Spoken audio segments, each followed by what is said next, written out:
All right, welcome to General A&P. This video is just going to guide you through how to get started with the course and go over the course shell a little bit. So what you'll see when you log into Blackboard is this. The first page that you'll see is announcements. So you can begin to read those announcements. I do post announcements every single week, so make sure you keep tabs on those. Most of them are just due date reminders and whenever something's coming up due. Sometimes I will post announcements about certain review sessions or if we have days off or something like that. So it's important to just double check those announcements when you log in. Under here is the syllabus tab, and that's where you're going to find your course's syllabus. Now this is a shell. You may or may not be enrolled in this section, but your syllabus will be posted for your particular section.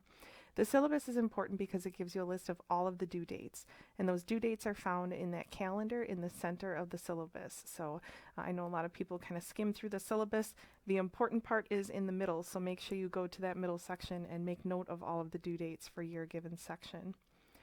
Instructor drops and census reporting policy. So I need to know that you're engaged in the course in order for you to stay in the course. A lot of students will register and then forget that they registered for the course and forget to drop. And then that causes all sorts of financial aid issues and all that type of stuff. So I need you to do a few things to let me know that you're participating in the course. You need to log into the course Blackboard page, attend the mandatory week 1 orientation meeting. So that's just the first session that we meet. You need to be there.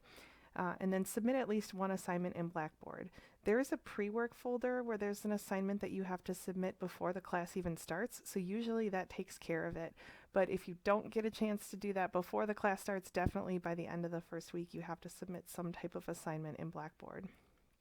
Communicating with me, the best way to contact me is through my email, dutton@gtc.edu. Please include your course section number when you send me an email. It just makes it a lot easier for me to know exactly what section you're coming from and to be able to get back to you a lot faster. As far as textbooks that you'll need for this course, there's the OpenStax textbook. It's completely free. So here's the book right here, and there's links to get it for free throughout the entire learning modules, which I'll go through. And then the thing that you have to purchase is Visible Body. So Visible Body is our digital or virtual dissection interface. It allows you to click a part and learn more about it, dissect away parts in the body. It's kind of how we do labs online or in a virtual format. Now, if you're taking this course in an in-person lab, we will supplement in some hands-on dissections, but we're still going to be doing a lot of our stuff in Visible Body. So even if you're in an in-person lab, we will be heavily dependent on Visible Body. And if you're in an online lab, then of course we're going to be using this extensively. So you need to purchase Visible Body. There's a couple options for purchasing it. There's some videos of how to get started with it. Here's the link. So when you go ahead and purchase it, this is how you're going to actually access it. And then there's a video that just talks about how to use Visible Body and how to navigate through it. So that's a video that I recorded that should help you. Instructor information, if you want to know a little bit more about me, your instructor, you can go ahead and read through that information. And then we get into the learning modules. So there's some directions, a reminder about assignments being the color red, and they also say graded on them so that you know exactly what you have to hand in for the course. And then there's some supplemental items. These are like helpful resources that have really helped students out in the past. You don't ever have to open this up if you don't want to. So everything in here is completely optional. It's just supplemental extra stuff that helps students study. So if you're interested in looking through it, go ahead. It's not going to count toward your grade or against your grade at all, so it's completely optional. The pre-work module should be completed before you come to class. So the pre-work task to complete gives you about 2 hours you should expect to take on this pre-work, or to complete the pre-work. So you want to review the syllabus, which is in the syllabus tab. You want to review the textbook information and purchase Visible Body access. That's in the textbook information tab. Watch the welcome video, which is the video that I'm recording right now. It'll appear right below here once it's done being recorded. And then review the A&P laboratory safety training materials and take the supplementary quiz. So here's the training materials, and then here is the accompanying quiz that goes with those training materials. Even though you may or may not be participating in a hands-on in-person lab, we still have to all take a safety training because safety is one of the competencies for the course. So we have to talk about lab safety, and this is how we document lab safety training in the department. So ideally that would be done before you come to the first day of class or before class even starts. Now during the first week of class and then going forward, that's when you're going to go through these learning modules.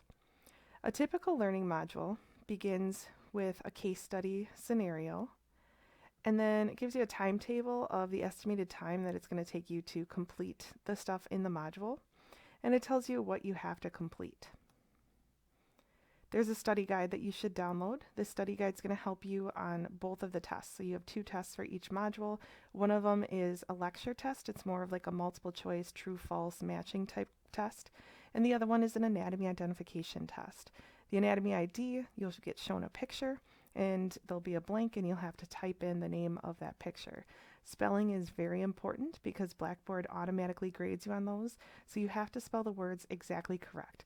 Just as if you were taking this exam, in an in-person setting where you'd have to rotate around stations and identify different parts, even then spelling would have to match pretty exactly. So spelling counts, it's important. So those are the 2 tests that you're kind of preparing for as you work through this module.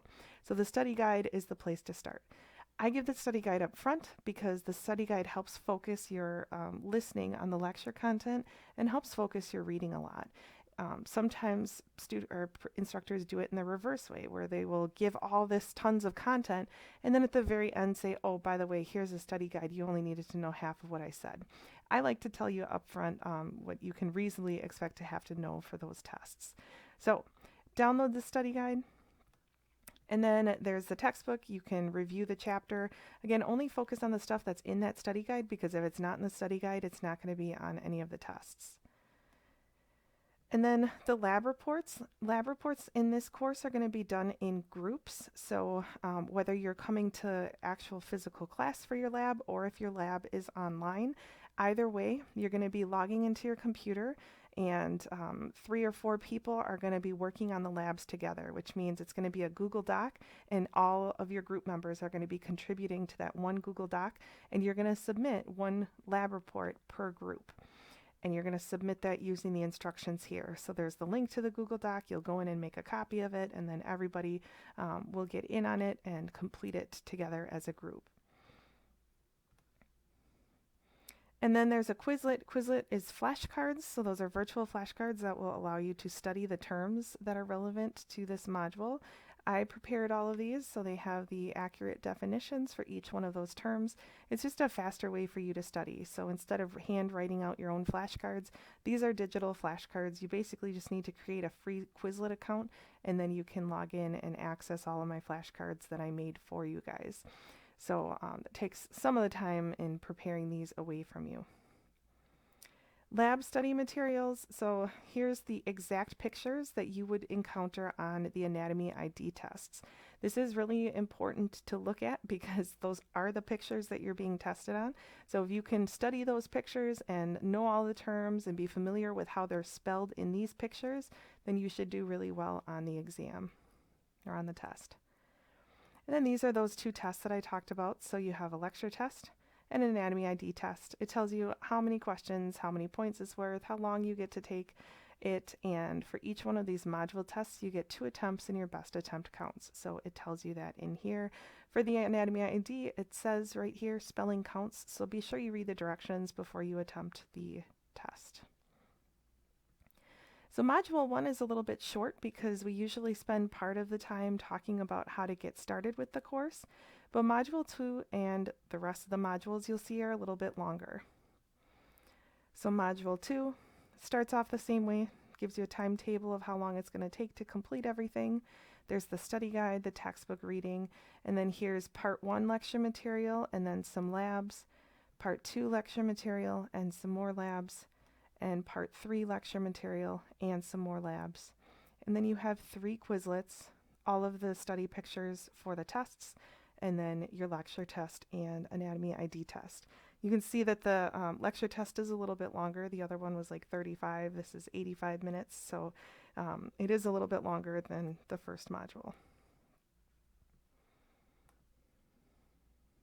So that's basically how you're going to progress through the course. You want to stay on track with the syllabus schedule because we are going to be meeting as collaboratively for labs. So again, whether you're taking this in person where you're going to come to the campus and we're going to be sitting on campus together, or if you signed up for the section where you're meeting for lab online, each week we will be meeting and you're going to have to interact with your classmates and everything. So you want to stay on target with the dates and with the weeks that we have scheduled in the syllabus. If you work ahead or fall behind, it's really not going to help you, stay on top of the course material. So all of the modules, you'll click through those and go through those according to the syllabus schedule, and then finally you get to the final exams. Final exams, it tells you what to do. For the final lecture exam, you are required to use Respondus Monitor. Respondus Monitor is only for checking your identification. So basically, I need to know that the person who's taking the final exam is the person who registered for the course, and then that's the only person that's taking that final exam. So basically, you can't use other people to take that exam for you, and you can't get help from other people to take that exam. So I chose to use Respondus Monitor because this is a webcam that will watch you taking the exam to make sure that when you show your ID in the camera, the name on your ID matches the name that you have logged in under, and that you are the person that's taking that exam. So as you go through that, it will be watching you. You can definitely still use your notes on everything. I know everyone becomes dependent on using their notes. There's a time limit, so you want to be careful for that. I'm not going to care if you look up or down or away from the computer for a moment. You just want to make sure that you're the only person that's taking that exam. If I do see other people there helping you, you will get an automatic 0 on the exam. So here's the final lecture exam, and then here's the final lab exam. The final lecture exam is 100 questions that come from a much larger bank of questions. That larger bank of questions is basically every single question that you've had on your previous lecture tests. So on your module lecture tests, basically I took all of those questions, pooled them together, made a giant test bank, and on your exam day, you will randomly get assigned 100 of those. Because everybody's getting randomly assigned 100 questions from that much larger test bank, everyone's test is going to be a little bit unique. So you won't have the same questions as someone else in your class. The other thing that's different about the finals is that you can only see one question at a time. And once you answer it, you can only go forward. So that means that you can't backtrack, you can't go back and change your answer. The purpose of that is, again, to kind of prevent cheating, to make sure that the person who's taking the exam is the person who's answering each and every one of those questions, and they're not going back and getting help from other people or going back and changing their answer based on things that they were able to get from other people. So no backtracking, one question at a time. It's 100 randomly assigned questions, and all of those questions come from your previous tests, so they will be familiar to you. The final lab exam consists of 50 fill-in-the-blank questions, and these come from your anatomy ID tests. So very similar to the lecture exam, the anatomy ID tests come from all of those anatomy ID tests that you've taken throughout the semester. I made one giant test bank, and then each student will be randomly assigned 50 questions from that. You don't need to use Respondus Monitor for the final lab practical exam. You would just take it as a normal exam. But again, you only get one attempt, and you only see one question at a time, and there's no backtracking, so you can only go forward. Communication for this course, you can communicate by email, the virtual meeting room, or discussion board. I do not check the discussion board, but if you want to talk to each other through the discussion board, you can. Email allows you to email me, and this is actually the best way to email me because it comes directly with your section number included in the email. So if you click email and email your instructor, then I will get that email directly through Blackboard with your section number on it, and then I can answer your question a lot faster. It will also allow you to search for classmates, and you can email classmates through the email function. The virtual meeting room is where we meet for office hours and any time that we have a scheduled class period. So if you're taking this section online, where we meet each week online instead of in the classroom, then you're going to log in online using this virtual meeting room link. Here's the link, and you would click on that, and then you want to make sure you log in a little bit in advance, because especially if this is your first time joining Zoom, sometimes you have to download something, or there's like updates that have to process before you can actually get into the meeting. So you want to make sure that you try to do this a little bit early rather than right on time. My Grades is going to give you your current grade for the course. I do use a weighted total. If you're not sure of how weighted totals work, in Student Resources, I have a video there that talks about the weighted total grade.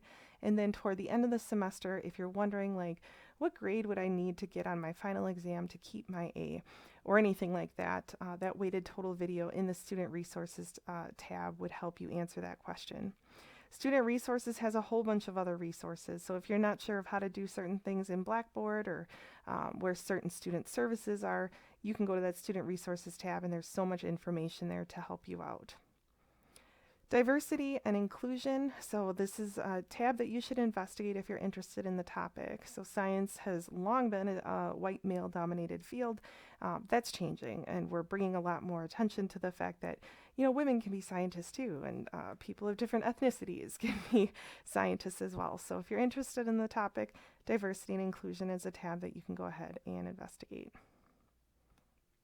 So that's basically the course Blackboard shell. If you have any questions at all, feel free to email me. You can find my email under the Instructor Information tab, dutton@gtc.edu. You can also see it in the syllabus. I look forward to meeting all of you and talking to all of you, and I hope we have a great semester.